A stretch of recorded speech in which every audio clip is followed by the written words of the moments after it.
Karibu kwenye The Magazine ya ST Bongo. Mimi ni Caroline Francis, all the way from Zanzibar, marashi ya karafuu. Na leo kwenye magazine tutakuletea historia ya bendera za Tanganyika, Zanzibar na hatimaye kuitwa Tanzania. Je, unazifahamu bendera ngapi za Tanzania, yani Tanganyika na Zanzibar, kabla na baada ya uhuru?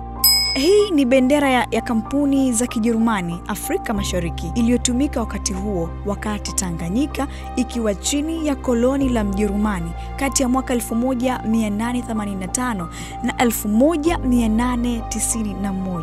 Kisha kuna hii bendera ya mamlaka ya kikoloni za Mjerumani yenye alama ya ndege yani tai iliyotumika kati ya mwaka 1891 na mwaka 1918 kabla ya Ujerumani kusalimisha makoloni yake baada ya kupoteza vita ya kwanza ya dunia na Tanganyika kupewa Muingereza kuitawala.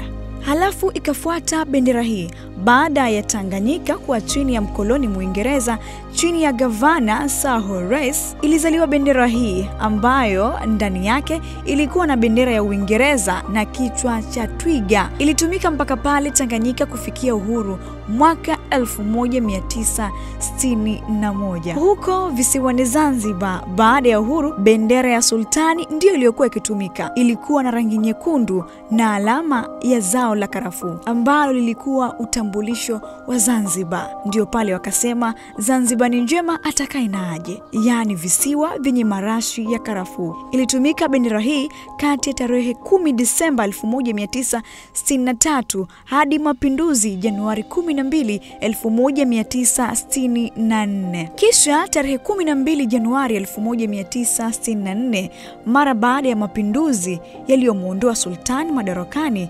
Zanzibar ilitumia bendera yenye rangi nyeusi, njano na buluu kuwakilisha Jamhuri ya Watu wa Zanzibar.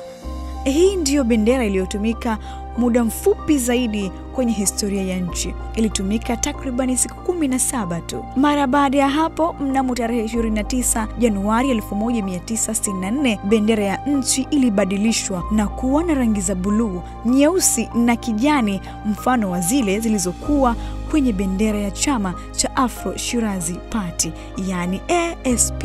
Bendera hii ilidumu hadi tarehe 26 April 1964. Historia inaonyesha kuwa baada ya muungano wa Zanzibar na Tanganyika, tarehe 26 April 1964, kulizaliwa bendera mpya ya muungano ambayo inatumika hadi leo ikiwakilisha Jamhuri ya Muungano wa Tanzania yenye rangi ya buluu, dhahabu, nyeusi na kijani. Tumalizie na hii bendera ya Zanzibar ilianza kutumika Januari 2005 kama utambulisho wa Zanzibar.